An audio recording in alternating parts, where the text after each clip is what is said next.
ಇನ್ನು ಓಂ ಪ್ರಕಾಶ್ ಹೆಸರಿನಲ್ಲಿದೆ 17.20 ಎಕರೆ ಜಮೀನು. ಉತ್ತರ ಕನ್ನಡದ ಸೂಫಾದಲ್ಲಿ ಬೆಲೆ ಬಾಳುವಂತ ಆಸ್ತಿ ಇದೆ ಓಂ ಪ್ರಕಾಶ್ ಅವರ ಹೆಸರಿನಲ್ಲಿ.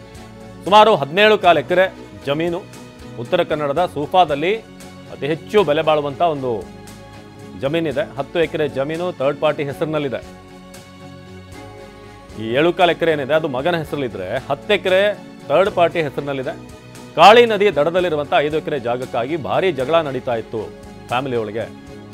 ಸುಫಾ ಬಾಡಗುಂಡ ಗ್ರಾಮದಲ್ಲಿರುವಂಥ 10 ಎಕರೆ ಭೂಮಿ, 5 ಎಕರೆ ಜಮೀನನ್ನು ಈಗಾಗಲೇ ಅದರಲ್ಲಿ ಮಗನ ಹೆಸರಲ್ಲಿನ ಬರೆದಿದ್ದಾರೆ ಅವರು.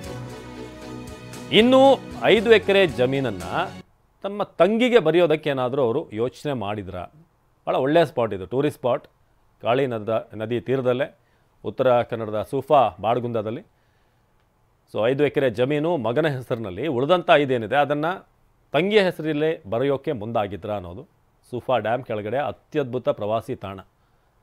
ನನ್ನ ಬಿಸ್ನೆಸ್ಗೆ GST ನೋಟಿಸ್ ಬಂದಿದೆ, ಏನ್ ಮಾಡ್ಬೇಕು ಅಂತ ಗೊತ್ತಾಗ್ತಿಲ್ಲ. ಇಮಿಡಿಯೇಟ್ಲಿ ಒಬ್ಬ GST ಎಕ್ಸ್ಪರ್ಟ್ ಹತ್ರ ಮಾತಾಡು. ಎಲ್ಲಿ ಹುಡುಕೋದು? ಬಾಸ್ವಾಲಾ. Be the boss. ಸೊ ಪ್ರವಾಸಿ ತಾಣವಾಗಿಸಲು ಹೇಳಿ ಮಾಡಿಸಿದಂತೆ ಜಮೀನು ಅಲ್ಲಿ ಕಾಳಿ ನದಿ ಪಕ್ಕದಲ್ಲೇ ಇದೆ. ಸೊ 5 ಎಕರೆ ಜಾಗಕ್ಕಾಗಿ ಭಾರಿ ಜಟಾಪಟಿ ನಡೀತಾ ಇತ್ತು ಅಂತ. 5 ಎಕರೆ ಜಮೀನಲ್ಲಿ ರೆಸಾರ್ಟ್ ಕಟ್ಟುವಂಥ ಪ್ಲ್ಯಾನ್ ಕೂಡ ಹಾಕಿದ್ರು. ಯಾಕಂದರೆ ಅಷ್ಟು ಅದ್ಭುತವಾದಂಥ ಒಂದು ಜಾಗ. ಈ ಕಯಾಕಿಂಗ್ ಇರ್ಬೋದು, ಬೋಟಿಂಗ್ ಇದೆಲ್ಲವನ್ನು ಕೂಡ ಮಾಡೋಕ್ಕೆ ಸೂಕ್ತವಾದಂಥ ಒಂದು ಸ್ಪಾಟ್ ಅದು. ಈ ದಾಂಡೇಲಿ ಸುತ್ತಮುತ್ತ ಇರುವಂಥ ಪ್ರದೇಶ ನಿಮಗೆ ಗೊತ್ತಿರುತ್ತೆ. ಕಾಳಿ ನದಿ ಸುತ್ತಮುತ್ತ ತುಂಬ ಈ ವಾಟರ್ ಸ್ಪೋರ್ಟ್ಗಳು ಆಗುವಂಥ ಒಂದು ಜಾಗ ಅದು. ಸೊ ಹಾಗಾಗಿ ಅಂಥ ಜಾಗದಲ್ಲೇ ಜಮೀನನ್ನು ಖರೀದಿ ಮಾಡಿದರು. ಬೇಲಿಯೆಲ್ಲ ಹಾಕಿರೋದು ನೀವು ಗಮನಿಸ್ತಾ ಇದ್ದೀರಾ. ಸೂಫಾ ಬಾಡಗುಂಡ ಗ್ರಾಮದಲ್ಲಿ 5 ಎಕರೆ ಜಮೀನು ವಿಚಾರವಾಗಿ ಗೊಂದಲ ಆಯಿತು. ಸುಮಾರು 17 ಎಕರೆ ಇದೆ. ಸೊ ಅದರಲ್ಲಿ 10 ಎಕರೆನೋ ಥರ್ಡ್ ಪಾರ್ಟಿ ಹೆಸರಿನಲ್ಲಿದೆ ಅಂತ.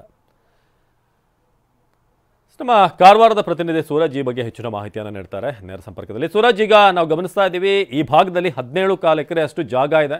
ಅದರಲ್ಲಿ 5 ಎಕರೆ ಮಗನ ಹೆಸರಲ್ಲಿ, ಇನ್ನು 5 ಎಕರೆ ಏನೋ ತಂಗಿ ಹೆಸರಿಗೆ ಬರೆಯೋಕೆ ರೆಡಿ ಆಗಿದ್ರು, ಯೋಚನೆ ಮಾಡ್ತಿದ್ರು ಅಂತ. ಎಲ್ಲಿ ಬರುತ್ತೆ ಈ ಜಮೀನು, ಜೊತೆಗೆ ಎಷ್ಟು ವ್ಯಾಲ್ಯೂ ಇದೆ ಅಂತ ಈ ಲ್ಯಾಂಡಿಗಲ್ಲಿ? ಖಂಡಿತ ಅವಿನಾಶ್, ಏನಂದರೆ ಉತ್ತರ ಕನ್ನಡ ಜಿಲ್ಲೆಯ ಮಾಜಿ ಎಸ್ ಪಿ ಆಗಿರುವಂತಹ ಓಂ ಪ್ರಕಾಶ್ ಅವರು ನೀನೇನು ಹತ್ಯೆ ಆಗಿದೆ. ಈ ಹಿಂದೆ 1996ರಲ್ಲಿ ಓಂ ಪ್ರಕಾಶ್ ಅವರು ಉತ್ತರ ಕನ್ನಡ SP ಏನಾಗಿದ್ರು. ಆ ಸಂದರ್ಭದಲ್ಲಿ ಸೂಪಾ ಮತ್ತು ಜೊಯ್ಡಾದಲ್ಲಿ ಪ್ರವಾಸೋದ್ಯಮ ಬೆಳೀತಾ ಇತ್ತು. ಆ ಹಿನ್ನೆಲೆಯಲ್ಲಿ ಆ ಸಂದರ್ಭದಲ್ಲಿ ಅವರು ಸುಮಾರು 17.20 ಎಕರೆ ಜಮೀನವನ್ನು ಅವರು ಖರೀದಿ ಮಾಡಿದ್ರು ಅಂತ ಮಾಹಿತಿ ಈಗ ಲಭ್ಯವಾಗ್ತಾ ಇದೆ. ಆ ಪೈಕಿ 7 ಎಕರೆ 20 ಗುಂಟೆ ಜಾಗವನ್ನು ಕಳೆದ ಕೆಲವು ವರ್ಷಗಳ ಹಿಂದಷ್ಟೇ ಅವರ ಮಗನ ಹೆಸರಿನಲ್ಲಿ ಅವರು ಇದನ್ನು ಮಾಡಿದ್ರು. ಯಾಕಂದರೆ ಅವರು ಫಸ್ಟ್ ಅಧಿಕಾರದಲ್ಲಿದ್ದಾಗ ಅದು ಥರ್ಡ್ ಪಾರ್ಟಿ ಹೆಸರಲ್ಲಿತ್ತು. ಈಗ ಕೆಲವು ವರ್ಷಗಳ ಹಿಂದಷ್ಟೇ 7 ಎಕರೆ 20 ಗುಂಟೆ ಅವ್ರ ಮಗನ ಹೆಸರಿನಲ್ಲಿ ಕನ್ವರ್ಟ್ ಮಾಡಿದ್ರು. ಉಳಿದ 10 ಎಕರೆ ಜಾಗಕ್ಕಾಗಿ ಅವರ ಮನೆಯಲ್ಲಿ ಕಲಾ ನಡೀತಾ ಇತ್ತು. ಅದರಲ್ಲಿ ಪ್ರಮುಖವಾಗಿ ಏನಂದರೆ ಉತ್ತರ ಕನ್ನಡ ಜಿಲ್ಲೆಯ ಸೂಪಾ ತಾಲೂಕಿನ ಬಾಡಗುಂದ ಗ್ರಾಮದಲ್ಲಿ ನಾವು ಇದೀವಿ. ದೃಶ್ಯದಲ್ಲಿ ನೋಡಬಹುದು, ಬಹಳಷ್ಟು ಅತ್ಯದ್ಭುತವಾದಂತಹ ಸ್ಥಳ, ಕಾಳಿ ನದಿಗೆ ಹಚ್ಚಿಕೊಂಡೇ ಇರುವಂತಹ ಸ್ಥಳ. ಇದೇ ಸ್ಥಳದಲ್ಲಿ ಒಟ್ಟು 10 ಎಕರೆ ಜಾಗವನ್ನ 1996ರಲ್ಲಿ ಓಂ ಪ್ರಕಾಶ್ ಅವರು ಖರೀದಿ ಮಾಡಿದ್ರು. ಅದರ ಹಿನ್ನೆಲೆಯಲ್ಲಿ ಈಗಾಗಲೇ 5 ಎಕರೆ ಜಾಗವನ್ನು ಅವ್ರ ಮಗನಿಗೆ ಏನು ಹಸ್ತಾಂತರ ಮಾಡಿದ್ದಾರೆ.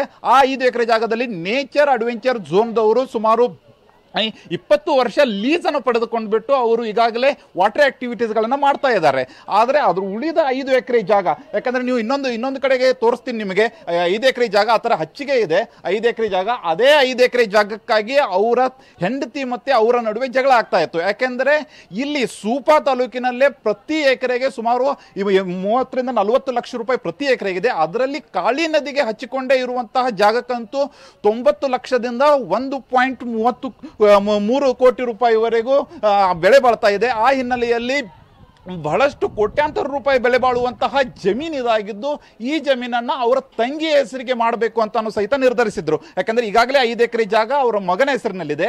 ಉಳಿದ 5 ಎಕರೆ ಏನು ಥರ್ಡ್ ಪಾರ್ಟಿ ಹೆಸರಲ್ಲಿದೆ, ಅದನ್ನ ಅವರ ತಂಗಿಯಾಗಿರುವಂತಹ ಸರಿತಾ ಗುಪ್ತಾಳ ಹೆಸರಿನಲ್ಲಿ ಮಾಡಬೇಕಂತ ನಿರ್ಧರಿಸಿದ್ರು. ಯಾಕಂದ್ರೆ ಸರಿತಾ ಗುಪ್ತಾ ಈಗಾಗಲೇ ಅವರ ಗಂಡ ಡೈವರ್ಸ್ ಆಗಿದೆ. ಅಷ್ಟೇ ಅಲ್ಲದೆ ಅವರಿಗೆ ಮಕ್ಕಳು ಇರಲಿಲ್ಲ. ಅವರು ಕೆಲವು ವರ್ಷಗಳ ಹಿಂದಷ್ಟೇ ಆದರ್ಶ ಎಂಬ ವ್ಯಕ್ತಿ ಮಗನನ್ನ ದತ್ತು ಪಡೆದಿದ್ದಾರೆ. ಆ ಮಗ ಈಗಾಗಲೇ ಈಗಾಗಲೇ PU ಕಾಲೇಜಿನಲ್ಲಿ ಓದ್ತಾ ಇದ್ದಾನೆ. ಆ ಹಿನ್ನೆಲೆಯಲ್ಲಿ ತಂಗಿಗೆ ಒಂದು ಆರ್ಥಿಕ ಸಹಾಯ, ಆರ್ಥಿಕ ಬೆನ್ನೆಲುಬಾಗಿ ನಿಲ್ಲಬೇಕು ಎನ್ನುವ ನಿಟ್ಟಿನಲ್ಲಿ ಓಂ ಪ್ರಕಾಶ್ ಅವರು ಈ ಜಾಗವನ್ನ ತಂಗಿಗೆ ಕೊಡಬೇಕಂತ ನಿರ್ಧರಿಸಿದ್ರು. ಆದರೆ ಈ ಜಾಗ ಯಾವುದೇ ಕಾರಣಕ್ಕೂ ತಂಗಿಗೆ ಕೊಡಬಾರದು, ಈ ಜಾಗ ಮಗಳ ಹೆಸರಿನಲ್ಲಿ ಮಾಡಿ, ಮಗಳಿಗೆ ಇನ್ನು ಮದುವೆ ಮಾಡಬೇಕಿದೆ, ಮಗಳ ಹೆಸರಿನಲ್ಲಿ ಮಾಡಿ ಅಂತ ಪತ್ನಿ ಪಟ್ಟು ಹಿಡಿದಿದ್ರು. ಆ ಹಿನ್ನೆಲೆಯಲ್ಲಿ ಈ ಜಾಗಕ್ಕಾಗಿ ದೊಡ್ಡ ಮಟ್ಟದಲ್ಲಿ ಜಗಳವೂ ಸಹಿತ ಮನೆಯಲ್ಲಿ ಆಗಿತ್ತು.